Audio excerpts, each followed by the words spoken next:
Hello, you wonderful people, and welcome to another episode of Super-Fanta-Fi. This being a show where we talk about TV shows of the supernatural, fantasy, and/or science fictional genre. For today's episode, I'm gonna talk about the latest episode of Teen Wolf. Another fantastic episode. Obviously, let's start off by breaking everything down. Obviously, this was the episode of big returns. A lot of familiar faces return. This is our first time seeing both Jackson and Ethan, which I always feel bad because I always forget, it's something I actually had to look up was Ethan's name because I could always remember Ada's name. To be fair, I always called him Adrian, like in my head, but then I looked at it, I was like, right, it's Aiden.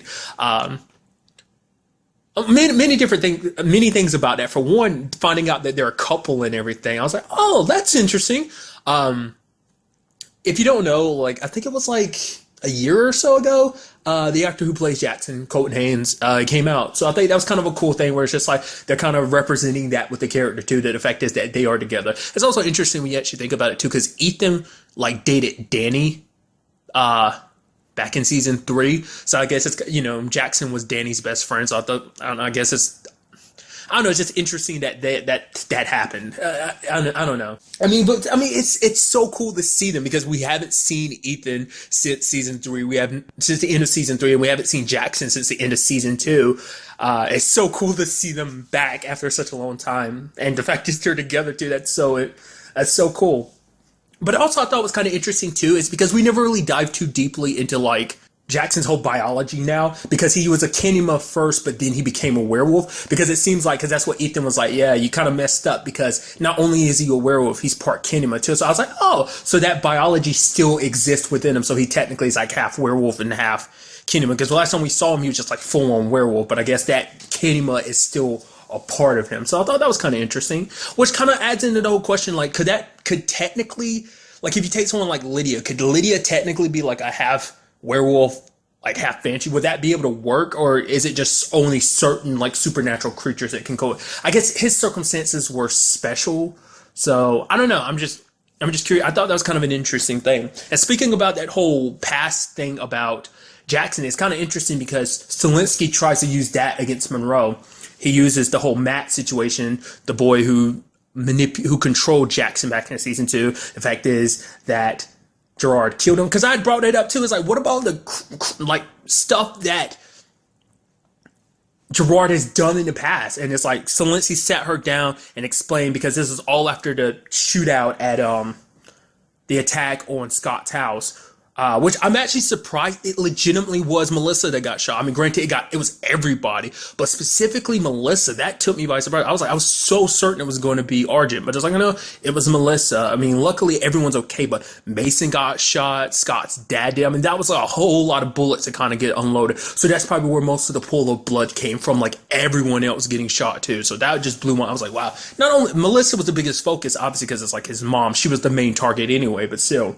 That kind of caught me by surprise, but, because Stilinski's trying to figure this all out, knowing that Monroe probably had something to do with it. Obviously, she didn't do it herself, but, the fact is, brought up Gerard's past. I'd almost completely forgotten about the whole situation with Deucalion, until Stilinski brought it up. I was like, right, because I was like, that was something we learned about during the, like, it was when we got to look at, I'm pretty sure that was when we kind of got a look at Derek's past to kind of understand, why he got blue eyes. I'm pretty sure that was around that same time and those whole events, but I didn't realize that. But I completely forgotten about that until Stilinski brought it up and it started refreshing my mind. And also everything he did back in second half of season 5 with the whole Beast situation. Like, to me, I couldn't remember what it was. It seems like he wanted the glory of killing the Beast himself. I thought it was more so of a situation of having an insurance policy against it, but I thought he wanted the power for himself. Now, that's what Theo wanted. Theo wanted to kill the Beast so that he could absorb its powers. I guess, like, if Gerard killed the Beast, like, the Argent name would rise to the top and, like, just put him on top again. So it's all about, he's a very prideful person, so I guess it's supposed to represent, like, all his need to, like, always be on top, always be the best, and always be renowned. He'd be renowned hunter. Like, he's the one that killed the famous Beast. So there's that. But even all that wasn't enough to shake Monroe, because she's like, yeah, all that does is prove that he's dedicated. Yes, I don't trust him. Yes, he could end up killing me, but at the end of the day, it's not necessarily about trust in this situation. He's willing to sacrifice whatever because he believes in it that much. And that just shows you that at the end of it, when it's all said and done, he's going to win. That's why I'm on his side, because I know he's going to win. Then turning things against Zelensky by having the entire sheriff's department turn against him. Because for her, she's like, the fact of the matter is, I was lied to, saying I was attacked by a bear. The fact is, Zelensky covered up so much about like all these supernatural attacks in Beacon Hills by making it seem like animal attacks. So it's like, you're not there for the regular people. You're there for both. You're there for the supernatural. Sure. It's like, for one, how can you say that crap? He's there for everybody. All like Zelensky has ever done is try to make things work. I mean, the fact of the matter is, in their eyes, they're like, well, we are the solution. We're the one, you know, their whole plan is to wipe out all the supernatural. So making it seem like we're the ones that's making an impact. You're not. It's like, this is stuff that's outside of his wheelhouse. You know, it's like, no one can handle this. Even you guys going as far as you are, it's like, I mean, ultimately, all you're doing is playing into the things, the shapeshifter things plan of just spreading fear and everything. You're just playing along with it. You're helping it, in fact. But obviously, I'll dive a little deeper into that soon enough. So it's not like, you know,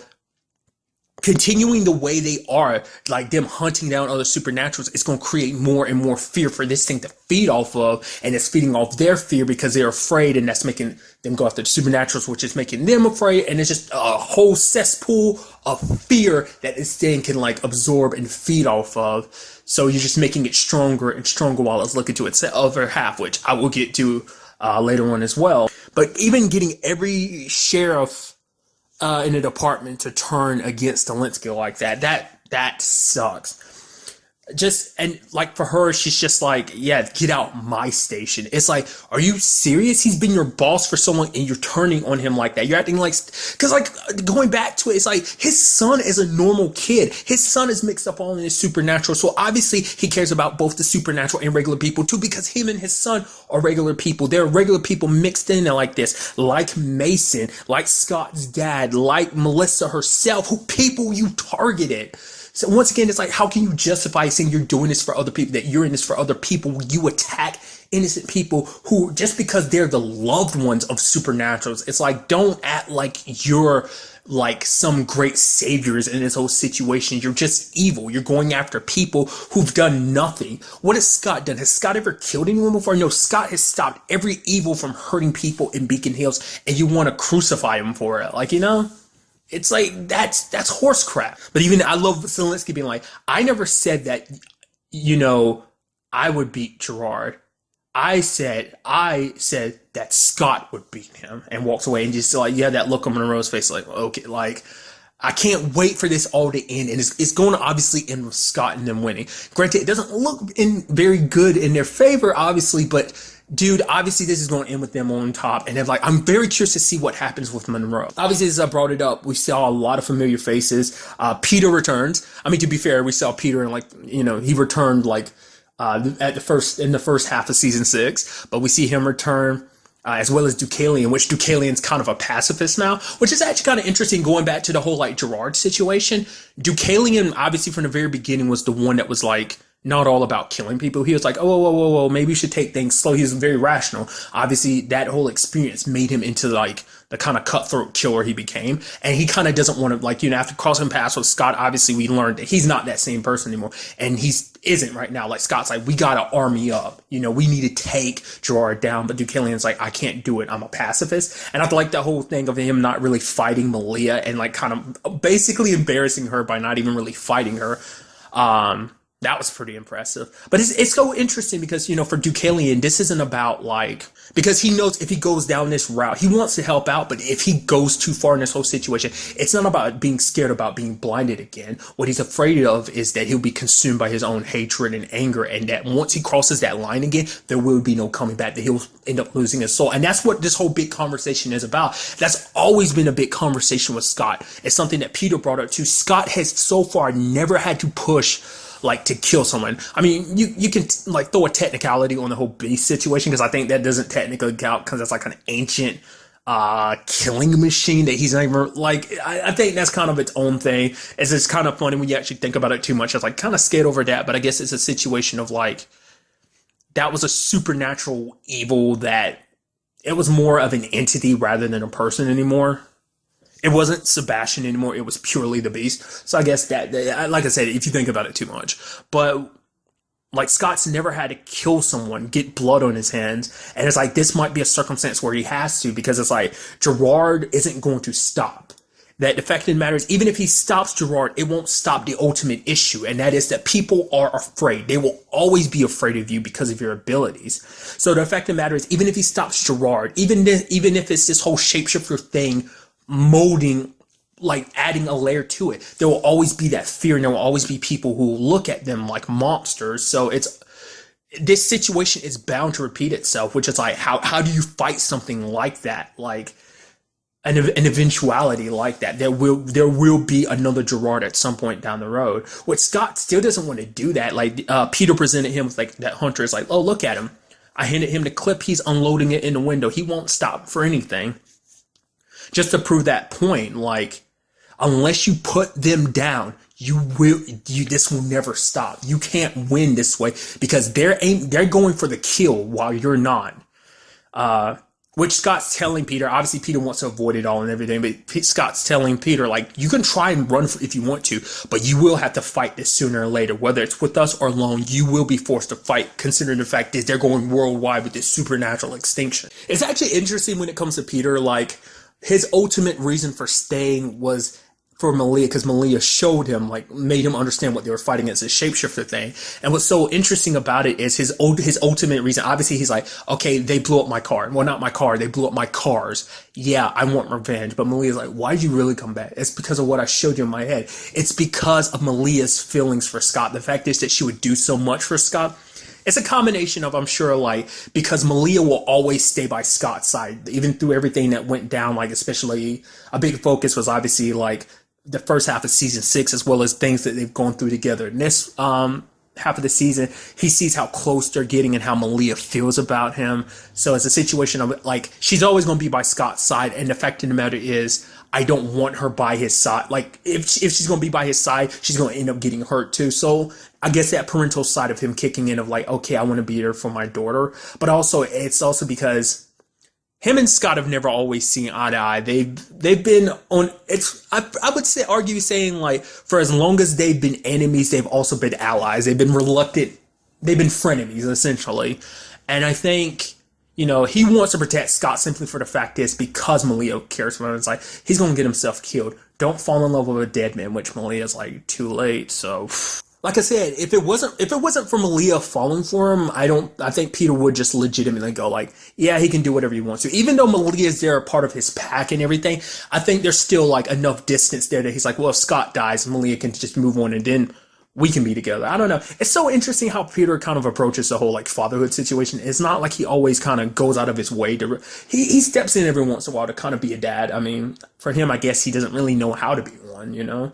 And maybe that's something we'll see kind of, I mean, not maybe like when it's all said and done, maybe on some level, you know, kind of keep that up. I mean, to be fair, like her, you know, her family's very dysfunctional considering who her mom is, the Desert Wolf and everything, and considering who Peter is, like that whole complication, you know, so it's not like her biological family is all that stable. So another thing I liked in this episode too was Liam and Theo's side of it. I really appreciate the whole aspect of like ganging up on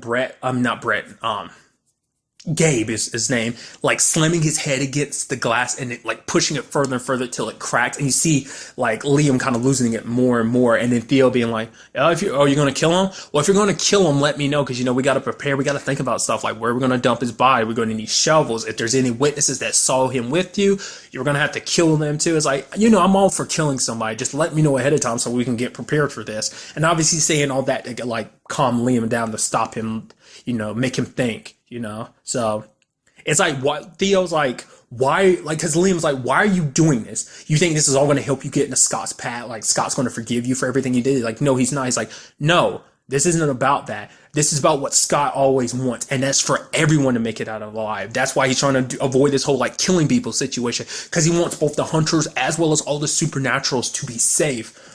But, once again, that's what makes this whole situation so hard and difficult to deal with. I mean, to be fair, this thing, the shapeshifter thing, is the main thing behind it, but it's a combination. It's like the ultimate pairing of Gerard and his ambitions combined with this thing's need for fear. Like, they know about its existence, but it doesn't stop them. It hasn't stopped Monroe or even Gerard from doing anything different, even though Scott tried to explain that during the parlay to basically like, yo, when during the peace talks, being like, yo, like there's something else, something that came out of the wild hunt. We need to be focused on that. But it's like Gerard's so caught up in everything else. So about that particular situation with Liam too, I like what they kind of did with the camera, where it focuses on the like cracked mirror and you see Liam's teeth bearing out, and then it kind of like unfocuses, like kind of puts him in the background, kind of like, I don't know what like the technical term for it, but then it kind of refocuses and it shows him kind of calm down in the mirror. I was like I typically don't point out stuff like that, but like camera wise, I was like, I think that was like beautifully done, and like what it represents also could, combine like on so many levels from an artistic point of view. You could like, oh my God, that's so cool because of what that means, because of the crack mirror and Liam kind of being divided with his anger issues and trying to be calm and everything. I don't know why I had to kind of get all like that's my, like when I'm trying to like be super nerdy and just like, oh, that's my super nerdy voice. Sorry, I'm being an idiot right now. Nevertheless, we also found out about Aaron, caught his name for the first time in like forever. I always missed his name, and I missed it like in like the first episode. Like they said it, but then I forgot it. But I made sure to, like, I caught it this time. So the kid that the shapeshifter thing is in, his name is Aaron. Because Liam and them found like Gabe showed them the bodies that he had been trying to find his other half. We also ended up finding out that Gabe was the one that called for that attack on Scott's place, which is so interesting because I legitimately didn't think it was him. I thought it was someone else.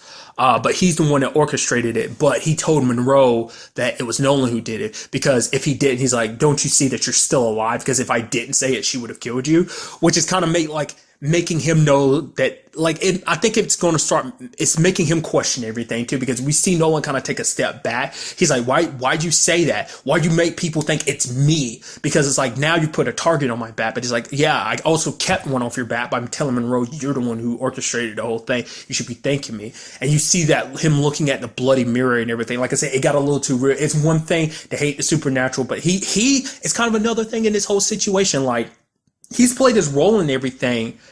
And yes, he beat up Liam, but he's never bloodied his hands. And that's kind of interesting too when you think about it. Like, him and Scott are opposite sides of this whole situation, but they're at that same crossroad of like him not wanting to be a part of this whole situation, but like, he started it with his fear of the supernatural. And I think now it's kind of making him take a step back and like, holy crap, this is getting real. This is getting serious, So I don't know. Like, I think for some reason he's always kind of, it seems like, not that he treated it like a game, but like it like I said, it got too real for him all of a sudden. I don't know, it's kind of interesting. And it does seem like I was kind of wrong about that whole situation about Nolan. I mean, at least possibly, because it does seem like the other half of the shapeshifter thing is picking something supernatural. Because the entire time I'm like, oh, it's got to be in Nolan. But it's like, it just seems like Nolan's the obvious choice, but it seems like that's not the case. I mean, not unless we end up finding out that like Nolan's actually something supernatural. I mean, granted, we now know that it basically ended up inhabiting a werewolf's body, in particular a pack known as the Primal. That's so interesting. Even in the final season, they introduced new concepts and stuff that you've never heard of. Like, it's a group of werewolves you've never heard of before called the Primals, who basically tap more into their werewolf size. There's a show called Wolf's Blood. It's a British show. They kind of had a similar thing where it's like they're werewolves, or rather wolves who had kind of given up their more human side and more focused on their more animalistic side, kind of giving into the wolf and kind of put human society behind them, type of thing. It's something similar like that, and I thought it was kind of interesting that they introduced them even like in the final season and stuff like that. Not unless they've been referenced before. I don't think they have. I mean, granted, you usually don't know about packs until they pop up. Like, Satomi's pack, didn't really know about them until they popped up in the story. Didn't know about Deucalion's pack. Ultimately, that's what Derek was after back in season 1. the reason why he wanted Scott in his pack and everything. So no, that was season 2. Well, ultimately, it seems like that was always going to be Derek's plan, but it really played out in season 2, like ultimately playing out completely in season 3. But nevertheless, you know, the whole thing of drawing out Deucalion and his pack. It's quite sad that we just learned about the Primal Pack and now they've kind of been all wiped out too, so that's kind of sad. But the interesting thing about that whole situation is, I guess that makes more sense why the other half has to be in a supernatural body, because I was like, well, then it doesn't need to be in Aaron's body, because Aaron's just a kid. I mean, not like he's actually supernatural and we just didn't know about it. But it's like, no. What that ultimately means, I guess it's supposed to represent the duality of things. And it's like you have humans versus supernaturals, where so this thing's in a supernatural body, while the other half is in Aaron, a normal kid's body. So that human supernatural element, I guess it's like the dual sides of the coin. That's what I'm trying to get to. So I guess that's, I don't know, it's just kind of interesting. Almost like a yin yang type of situation. I thought it was kind of interesting when you actually break it down like that. So the question is, who is the other half to this whole thing? Like, they've got to stop it before things get worse. So before both halves come together. I mean, like I said, it's a situation where, like, even if they tell, like, you know, Gerard or Monroe, it's not like they'd listen. They'd be too busy trying to kill them. Which, speaking of Monroe, how unfortunate for Jackson that the first person he meets, he's like, oh, she's like, you're Jackson. He's like, you've heard of me?